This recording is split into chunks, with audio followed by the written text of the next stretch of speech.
Saudara-saudara pendengar yang kami kasihi dimanapun Anda berada, Anda kembali bersama kami pada acara Telaga, Tegur Sapa Gembala Keluarga. Saya Gunawan Santoso bersama Ibu Idayanti Raharjo dari Lembaga Bina Keluarga Kristen telah siap menemani Anda dalam sebuah perbincangan dengan Bapak Pendeta Dr. Paul Gunadi. Beliau adalah seorang pakar dalam bidang konseling dan dosen di Seminari Alkitab Asia Tenggara, Malang. Kali ini perbincangan kami mungkin kami tujukan kepada para remaja, para pemuda, karena kali ini kami akan membahas tentang bagaimana menghadapi orang tua yang sudah tidak lagi berwibawa di mata Anda. Kami percaya acara ini pasti akan sangat bermanfaat bagi kita sekalian, dan dari studio kami ucapkan selamat mengikuti. Bapak, beberapa waktu yang lalu kita berbincang-bincang tentang bagaimana orang tua itu membangun wibawanya baik terhadap pasangan hidupnya maupun terhadap anak-anaknya. Dan masalahnya adalah sekalipun orang tua itu berusaha membangun, kemungkinan keliru, salah langkah dan sebagainya, sehingga di depan mata anak-anaknya mereka atau salah satu dari kedua orang tua itu sudah tidak lagi berwibawa gitu. Anaknya berani melawan orang tuanya dan kata-katanya pun tidak dianggap. Nah, sebenarnya akar permasalahannya di mana, Bapak? Seperti yang telah kita bicarakan, Pak Gunawan, bahwa yang anak-anak akan lihat dan akan jadikan ukuran untuk menghormati orang tua atau tidak adalah yang pertama, kualitas hubungan papa mamanya. Apakah ayah ibu mempunyai hubungan yang baik, saling menghormati, saling mencintai, tidak berlaku kasar terhadap satu sama lain. Yang kedua adalah perlakuan orang tua terhadap anak. Apakah adil, apakah sepatutnya, apakah juga orang tua menghormati mereka. Dan yang ketiga adalah integritas hidup orang tua. Apakah mereka hidup dengan benar di hadapan Tuhan atau tidak. Apakah mereka orang-orang yang hidup munafik, tidak sama luar dan dalam dan sebagainya. Nah, ketiga hal itu mutlak perlu dilihat oleh anak-anak. Barulah anak-anak cenderung menghormati orang tua. Nah, tapi dalam perjalanan hidup memang ada kalanya kita tidak sempurna. Yang saya temukan, Pak Gunawan, kebanyakan anak-anak ya sebetulnya siap untuk menerima orang tua dan memaafkan orang tua kalau orang tua kadang-kala berbuat kesalahan dalam perlakuannya, dalam disiplinnya kepada anak-anak dan sebagainya. Nah, tapi ada kalanya anak-anak akan sukar sekali untuk menerima orang tua. Nah, saya nggak bicara tentang kasus di mana memang yang bermasalah adalah anak-anaknya. Tapi saya mau bicara tentang kasus di mana yang memang bermasalah adalah orang tua. Nah, anak-anak akhirnya tidak bisa menerima atau menoleransi orang tua. Biasanya karena perbuatan itu diulang-ulang. Yang keliru itu, yang salah itu. Baik misalnya cara papa memperlakukan mama, cara mama memperlakukan papa, cara orang tua memperlakukan anak-anak yang semena-mena atau hidup mereka yang tidak benar. Nah, hal yang terjadi berulang-ulang akhirnya membuat anak-anak tidak bisa menoleransi dan tidak bisa menerima orang tua. Sehingga akhirnya mereka harus menyadari dan menerima fakta bahwa inilah orang tua mereka. Yang berikutnya, Pak Gunawan, kita harus juga camkan bahwa orang tua dengan dia menjadi orang tua, artinya menjadi ayah ibu, tidak berarti mempunyai kedewasaan sebagai orang tua. Kita harus benar-benar memang berhati-hati di sini. Jangan sampai para pendengar yang remaja atau pemuda langsung berkesimpulan, mama saya, papa saya tidak dewasa, saya yang benar dari dulu. Nah, saya juga nggak mau para remaja atau pemuda yang mendengarkan program ini langsung mengambil kesimpulan dengan begitu cepat. Tapi memang saya juga harus akui, ada kalanya orang tua bersifat atau bersikap kekanak-kanakan. Tidak berarti seseorang sewaktu menjadi orang tua, jiwa dan karakternya akan menjadi matang sesuai dengan usia dan tanggung jawabnya. Ada orang tua yang kekanak-kanakan, yang mempunyai kebutuhan yang bahkan lebih besar dari anak-anak mereka. Contoh misalnya kebutuhan untuk disayangi. Seharusnya kan orang tua yang menyayangi anak, memberikan kepada anak kasih sayang. Tapi ada orang tua yang begitu tidak aman dengan dirinya, karena kemungkinan besar masa lalunya ya. Sehingga dia menjadi orang tua yang akan memanipulasi anak untuk senantiasa menyayangi, mengutamakan dia. Kalau anak mulai sepertinya mulai merdeka, mulai memandiri, misalkan si orang tua akan memelas, akan membuat anak merasa bersalah, meninggalkan dia di rumah sendirian, sehingga anak nggak bisa pergi, harus di rumah. Nah, jadi yang kekanak-kanakan memang si orang tua di sini. Nah, ada kalanya itu yang terjadi, dan anak-anak terpaksa hidup dalam keadaan seperti ini. Nah, dalam hal seperti itu Pak Pol, kondisi orang tua sudah sedemikian katakan buruknya di hadapan mata anak, itu apa seharusnya yang anak itu lakukan?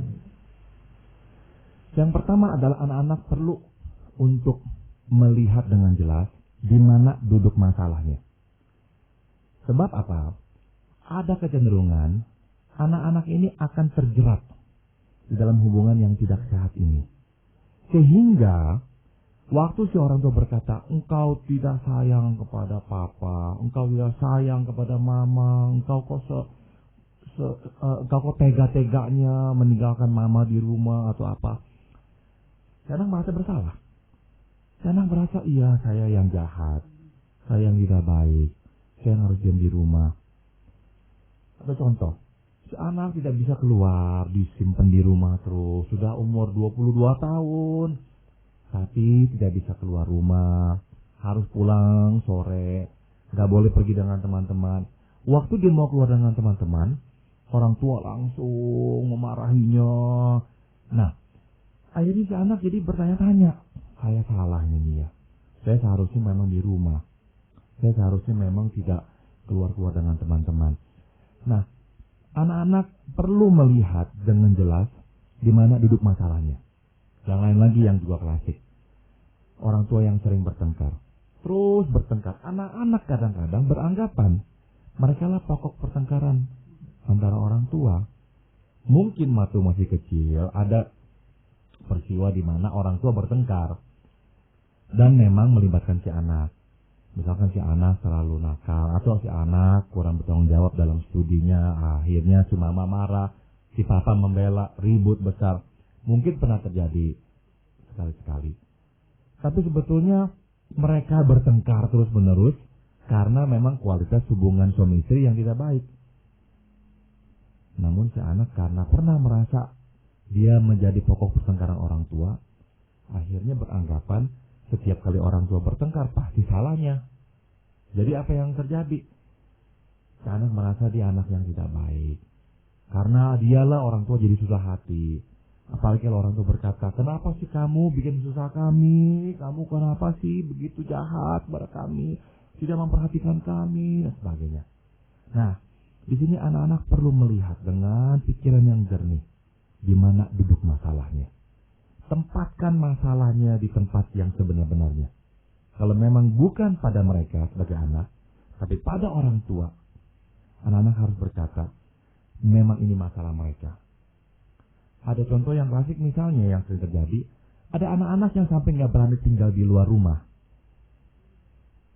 Karena mereka selalu sadar, kalau dulu mereka keluar rumah, pasti orang tua berkelahi. Jadi anak-anak harus di rumah terus. Sehingga akhirnya nggak berani keluar rumah. Dalam pengertian sudah akhir balik, umur sudah 30 tahun, tidak berani menikah, tidak berani punya pacar. Kalaupun punya pacar atau punya istri, diharapkan tinggal di rumah, ya hal seperti itu. Karena harus menjadi penjaga orang tua terus menerus. Nah, saya kira anak-anak harus tempatkan problemnya di mana ini. Tapi sebaliknya Pak Pol, ada orang tua yang tidak dewasa membuat anak itu justru tidak betah di rumah Pak Pol. Ya, rasanya nggak kelasan di rumah.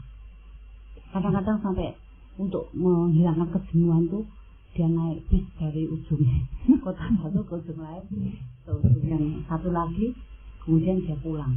Tapi kalau dia ke rumah lagi mendapatkan situasi yang dimana orang tuanya itu tidak dewasa, minta dikasihan terus, dia tidak ingin pulang, dia pergi. Betul. Sebetulnya yang tadi pun ya, anak-anak yang di rumah, terpaksa di rumah, sebetulnya tidak betah di rumah, tapi terpaksa di rumah. Ada yang terpaksa di rumah untuk menjadi pendamai, atau terpaksa di rumah karena kehadiran anak-anak setidak-tidaknya mencegah orang tua berkelahi atau bertengkar, atau sengaja di rumah supaya misalnya ayah tidak memukuli ibu. Namun mereka di rumah secara terpaksa sebetulnya. Nah, kalau bisa mereka ingin keluar, tapi pas ingin keluar, rasa bersalahnya dibangkitkan kembali, sehingga tidak berani keluar. Jadi yang berani keluar sebetulnya seperti tadi itu mendingan. Masih tersalurkan. Masih tersalurkan. Betul. Tapi Pak Oleh, ada khususnya ini yang mendapat pendidikan iman sejak kecil gitu, yang terus diajarkan untuk menghormati orang tuanya. Nah, itu kadang-kadang sulit untuk mengekspresikan bagaimana dia harus menghormati orang tuanya, yang kepada siapa mereka itu tidak respect, tidak menaruh rasa hormat lagi gitu loh Pak Paul. Padahal kan perintah itu jelas, hormatilah ibu bapamu gitu loh. Oke. Saya akan baca dari Amsal 23 ayat 22. Dengarkanlah ayahmu yang memperanakan engkau, dan janganlah menghina ibumu kalau ia sudah tua. Nah, ada dua kata di sini yang harus kita perhatikan. Pertama adalah kata mendengarkan. Nah, mendengarkan dalam pengertian kita tidak semena-mena menutup telinga terhadap apa yang dikatakan oleh orang tua kita. Mungkin mereka mempunyai sifat kekanak-kanakan, tapi mereka sebagai manusia yang hidup lebih tua dari kita, dan sebagai manusia yang juga sebetulnya mencintai kita sebagai anak, mereka pasti bisa memberikan kita sumbangsi. Ada hal-hal yang mereka bisa sampaikan dan bisa kita pelajari dari mereka. Jadi betapa buruknya pun ya, seberapa buruknya pun orang tua kita, mereka tidak semuanya buruk. Tidak seluruh tentang diri mereka itu buruk. Nah, Tuhan meminta kita tetap membuka telinga untuk memberikan kesempatan orang tua memberikan petuah kepada kita. Yang kedua, Tuhan berkata jangan menghina ibumu kalau dia sudah tua. Sebetulnya dengarkanlah dan jangan menghina sebetulnya dua sisi dari satu logat yang sama. Menghina artinya memang mereka salah misalkan ya, memang mereka punya kelemahan-kelemahan, tapi Tuhan meminta kita jangan menghina, menginjak-injak, memaki-maki. Nah, itu adalah contoh-contoh menghina. Jadi tetap yang Tuhan minta, jangan kita menghina mereka. Nah, tapi dalam prakteknya apa yang bisa kita lakukan? Tadi saya juga singgung yang pertama adalah kita mesti jelas ya, tempatkan masalahnya di mana seharusnya berada. Yang kedua adalah kita juga mesti berani untuk memisahkan diri dari orang tua secara emosional dan kalau perlu secara fisik. Artinya begini, ada kalanya karena kita sudah menjadi bagian keluarga ini, kita akhirnya tidak berani untuk pisah, untuk misalnya mandiri. Karena kita merasa haruslah kita ini bertanggung jawab, berbuat sesuatu dan sebagainya untuk mereka. Nah, yang saya mau tekankan adalah jangan terlalu berharap bahwa kita akan bisa mengubah mereka. Kadang-kala saya harus berkata kepada para pemuda atau apa yang tinggal dalam rumah atau dengan orang tua yang memang bermasalah berat. Saya harus berkata, biarkanlah orang tuamu mengurus masalah mereka sendiri. Sebab mereka sudah hidup dalam masalah ini berpuluhan tahun. Dan jangan jadikan dirimu korban berikutnya. Lebih baik tali ini diputuskan. Dalam pengertian bukannya tidak menjadi anak lagi, tapi jangan sampai korban ini dilanjutkan, yaitu kepada engkau. Karena kalau tidak, engkau akan hidup dalam ikatan yang tidak sehat ini, dan pasti akan mempengaruhi kehidupan keluarganya nanti. Dengan istri, atau dengan suami, ataupun dengan anak-anaknya nanti. Jadi langkah kedua adalah kita mesti memang berani mengambil langkah untuk pisah, untuk mandiri. Dan berkatalah, biarkanlah orang tua menyelesaikan masalah mereka. Dan saya harus membangun keluarga saya sendiri sekarang. Memang kedengarannya egois ini ya, apalagi kita sebagai orang Kristen rasanya kok nggak seharusnya berkata demikian. Tapi kita memang berkewajiban pertama-tama untuk membangun keluarga kita sekarang. Yang sudah terjadi dengan orang tua kita ya sudah terjadi. Begitu. Misalkan mama kita sering dipukuli oleh ayah kita dan sebagainya. Waktu kita mandiri, kita ajak mama untuk pergi dengan kita, tinggal dengan kita. Biarkan papa tinggal sendiri, supaya dia tidak bisa memukuli mama lagi. Daripada kita semua masih tinggal di situ misalnya. Iya. Dalam rangka peringatan Tuhan tadi bahwa kita sebagai anak tidak boleh menghina orang tua, Pak Paul ya. Yang kita alami sekarang adalah anak-anak kita itu pendidikannya lebih tinggi, bahkan jauh lebih tinggi dengan orang tuanya. Sehingga kalau mereka ngomong, kalau anak-anak ini membicarakan sesuatu, kadang-kadang itu nggak pas gitu. Orang tua tidak bisa menanggapi. Dan itu di hadapan mata anak-anak seringkali mengurangi wibawa orang tua. Bagaimana pandangan Pak Paul tentang ini? Ada kalanya memang masalah ini muncul kalau anak dan papa misalnya bekerja di satu perusahaan yang sama. Anak lebih sekolah tinggi, lebih mengerti sekarang sisi manajemen yang baru. Orang tua misalnya ingin mempertahankan manajemen yang sudah dipakai sejak 100 tahun yang lalu misalnya. Nah, memang seringkali menjadi masalah di sini. Tapi tetap Tuhan meminta nggak boleh menghina. Jadi silakan berbeda pandang, silakan beritahukan yang seharusnya dikerjakan.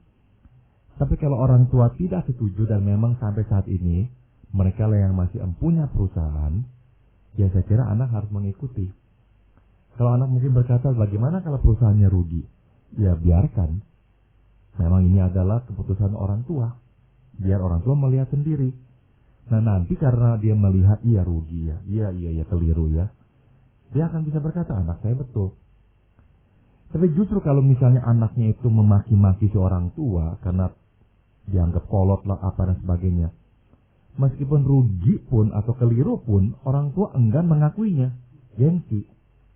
Tapi kalau anak enggak menghina orang tua, hanya memaparkan jalan yang seharusnya dilakukan, dia akan lebih berani mengakui keunggulan si anak. Dan nanti ya malahan mendayagunakan si anak.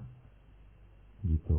Apakah cukup bijaksana kalau anak itu memberitahukan kepada orang tuanya, entah ayah atau ibunya atau keduanya itu, apa yang dia inginkan orang tuanya itu lakukan untuk dia? Boleh, silakan kalau memang orang tuanya masih bisa mendengar. Kalau tidak bisa mendengarkan lagi, karena tidak mampu juga untuk mendengarkan, karena terlalu memikirkan diri mereka, sangat egois dan kanak-kanakan, saya pikir ya nggak usah terlalu bersemangat ya, memberitahukan kepada orang tua apa yang menjadi kebutuhannya. Sebab mungkin tidak bisa didengar, malahan menjadi bumerang, dipersalahkan oleh orang tua. Kamu kok nggak bisa lihat orang tua udah susah apa, ya jadi salah lagi. Yang mendingan ya udah diamkan. Terimalah kondisi orang tua yang memang begini, ya udah. Terima. Ya memang kadang-kadang agak sulit gitu Pak, oleh kondisinya itu misalnya ada anak yang mengatakan kepada ayahnya, sebenarnya saya itu respect terhadap ayah, hormat dan menghargai di bawah ayah. Kalau ayah mau menceraikan itu istri yang kedua dan sebagainya gitu loh, dan tinggal bersama kami di dalam rumah ini. Nah, apakah permintaan seperti itu cukup wajar Pak Bang gitu? Kan ini ayahnya itu sudah terlanjur punya istri kedua dan sebagainya. Nah, si anak ini tidak bisa respect terhadap orang tuanya, khususnya ayahnya, karena punya ini istri kedua dan dia merasa ibunya yang jadi korban, dia pun jadi korban. Nah ini membawa kita kepada poin yang ketiga ya Pak Gunawan. Tadi saya katakan poin pertama adalah kita tempatkan duduk masalahnya ya dengan jelas. Dan yang berikutnya adalah kita memisahkan diri dari problem orang tua. Dan yang ketiga adalah kita harus melihat ayah dan ibu kita ini secara spesifik sekali. Sebab kita tidak bisa dengan mudah seolah-olah melabelkan papa mama baik atau tidak baik. Tidak bisa. Jadi dalam kasus seperti ini kita harus melihat seolah-olah ayah ibu kita itu terdiri dari kepingan-kepingan. Kepingan-kepingan sifat, kualitas atau perbuatan. Lihatlah dengan jelas perbuatan atau sifat atau sikapnya yang tidak benar, sekaligus lihatlah yang juga benar. Jadi yang poin ketiga adalah untuk tetap berhubungan atau berhadapan dengan orang tua yang bermasalah, carilah hal-hal yang memang tetap bisa kita hormati dan yang baik. Dan hormatilah mereka untuk hal-hal tersebut. Sebab jalan yang seringkali ditempuh oleh anak-anak adalah ekstrim. Ada anak-anak yang membela buta orang tuanya. Orang tua salah seperti apapun ya, pokoknya dia bela buta. Dia akan menjaga kehormatan keluarganya. Nah itu juga keliru. Gak bisa melihat kekurangan orang tua.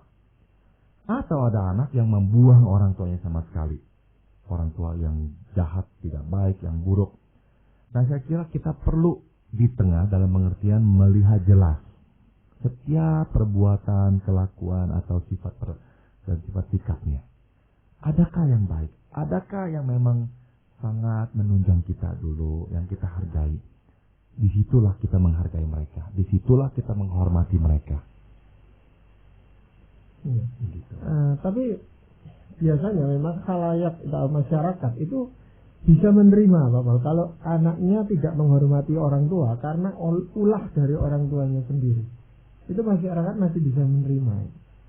Ya, ada anak yang sampai ketika ayahnya meninggal, dia tidak mau hadir pada saat penutupan peti maupun pemakamannya. Dia tidak mau tahu karena ayahnya sudah menyakiti hati dia. Dan dia sama sekali tidak respect terhadap ayahnya. Nah, tapi kalau itu kita kaitkan dengan kehidupan kekristenan kan sangat bertentangan gitu Bapak. Sudah mati kok masih dibenci gitu loh. Dendamnya itu kok sampai ke situ gitu loh Bapak. Seolah-olah tidak ada pengampunan sama sekali. Betul. Ini membawa kita kepada poin berikutnya Pak Gunawan, yaitu pada akhirnya kita harus mengampuni. Enggak bisa enggak. Kita mengampuni bukan berarti enggak mengakui kemarahan kita. Kita perlu mengakui luka ya, yang ditimbulkan oleh orang tua kita. Bahwa kita telah dicederai olehnya. Dan bahkan dalam kasus-kasus tertentu dijadikan cacat oleh orang tua. Ada kasus seperti itu. Nah, namun setelah kita akui luka yang ditimbulkan dan akui kemarahan kita, bahwa kita memang marah mendapatkan perlakuan seperti itu, langkahnya yang selanjutnya memang harus mengampuni. Sebab tetap ya, kalau kita kembali kepada Tuhan, Tuhan selalu memisahkan orang dari perbuatan. Memang susah sekali, karena ya memang menyatu ya orang dan perbuatan. Tapi Tuhan mencintai orang berdosa dan membenci dosa. Jadi kita juga akan diminta Tuhan pada akhirnya untuk sampai ke situ. Tapi sekaligus saya juga mau menekankan, silakan marah. Silakan menangis. Karena cedera-cedera yang telah ditimbulkan oleh orang tua. Namun sekaligus ampuni mereka lagi. Ya nanti bisa marah ya silakan lagi marah-marah. Tapi setelah itu coba ampuni lagi. Jadi memang langkah terakhir menghadapi orang tua yang bermasalah, kita tetap ya akhirnya harus berlutut dalam doa dan mengampuni mereka. Ya, memang biasanya anak itu hormat atau ya menaruh hormat kepada orang tuanya ketika orang tuanya itu masih kuat, masih punya penghasilan dan sebagainya. Tetapi kalau anak itu mulai merasa bahwa orang tuanya menjadi beban, rasa hormat itu lama-lama luntur. Menurun, betul. Nah, dia mengharapkan orang tuanya yang menghormati dia sekarang karena seolah-olah orang tua ini yang bergantung pada dia. Kalau itu apa? Karena sikap egois ya Pak. Bisa egois, tapi mungkin juga ya karena memang sifat manusia yang berdosa, yaitu kita cenderung mengukur ya manusia itu dari segi keuntungan. Nah waktu kita merasa kita yang memberi keuntungan kepada orang tua, seolah orang tua yang harus berterima kasih kepada kita dan menghormati kita. Dan memang dunia ini diatur oleh sistem nilai material. Kita harus akui itu. Sehingga yang beruang, yang berkuasa, yang beruang, yang mempunyai kehormatan. Jadi ya orang tua kadang-kadang pun terjebak dalam sistem itu. Anak yang kaya lebih dihormati, menantu yang kaya lebih disanjung-sanjung. Yang kurang diperhatikan. Tapi ya sudah harus kembali ya bahwa pada Tuhan ya. Kalau orang yang sungguh beriman mungkin ya, tidak mengukur untuk rugi ya. Betul. Jadi anak-anak yang mempunyai orang tua bermasalah, akhirnya ditantang ya, ini kesimpulannya Pak Gunawan. Ditantang apakah akan hidup bermasalah atau hidup benar. Begitu. Ada dua pilihan pada akhirnya. Dan pilihan ini tanggung jawab anak-anak. Pada titik terakhir anak-anak tidak bisa berkata, saya begini karena orang tua seperti itu dulu. Tidak bisa. Sebab sekarang sudah dewasa, setelah dewasa, anak-anak memiliki pilihan itu. Untuk hidup benar atau untuk hidup bermasalah seperti orang tua. Jadi tetap pilihan yang seharusnya adalah hidup benar, hidup berintegritas.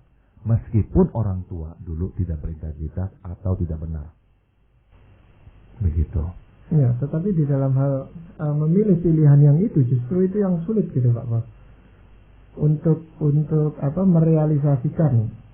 Karena rasa hormat itu sudah tidak ada gitu. Meskipun tidak ada lagi, ya tadi jalan yang berikutnya yang saya tekankan adalah carilah ya. Yang positif. Yang positif, yang baik juga. Tetap dia harus memilih hidup benar. Dia harus tidak tunduk pada masa lalunya. Jangan sampai dia meneruskan masalah yang sama itu. Mungkin dia harus lakukan itu karena memang Tuhan yang perintahkan dia untuk melakukan itu gitu Pak ya. Dan seperti firman Tuhan katakan bahwa setiap manusia harus mempertanggungjawabkan perbuatannya. Dia nggak bisa berkata di surga nanti, Tuhan saya begini karena papa saya begini dulu. Nggak bisa. Jadi titik akhirnya adalah kepada siapakah kita bertanggung jawab, dan jawabannya kepada Tuhan. Ya. Jadi masing-masing harus bertanggung jawab. Betul. Segala sikap dan perbuatan yang dilakukan. Betul. Waktu dia terus hidup dalam masa lalunya dan menyalahkan orang tua, dia menjadi seperti orang tuanya, kekanak-kanakan. Ya, dan kesalahan itu akan berulang kembali. Betul. Padahal kita terpanggil untuk memutuskan hal-hal yang tidak benar seperti itu dan berjalan pada jalan kebenaran firman Tuhan. Betul. Ya. Jadi demikianlah tadi para pendengar yang kami kasihi, kami sudah mempersembahkan ke hadapan Anda sebuah perbincangan tentang bagaimana kalau kita berhadapan dengan orang tua yang di mata kita sudah tidak berwibawa lagi. Dan perbincangan itu kami lakukan bersama Bapak Pendeta Dr. Paul Gunadi dalam acara Telaga, Tegur Sapa Gembala Keluarga. Bila Anda berminat untuk melanjutkan acara Tegur Sapa ini, kami persilakan Anda menghubungi kami lewat surat. Alamatkan surat Anda ke Lembaga Bina Keluarga Kristen atau LBKK, Jalan Cimanuk 58, Malang. Kami menantikan saran-saran, pertanyaan maupun tanggapan Anda karena itu akan sangat membantu kami untuk meningkatkan mutu dari pelayanan ini. Dan dari studio kami bertiga mengucapkan sampai jumpa pada acara Telaga yang akan datang.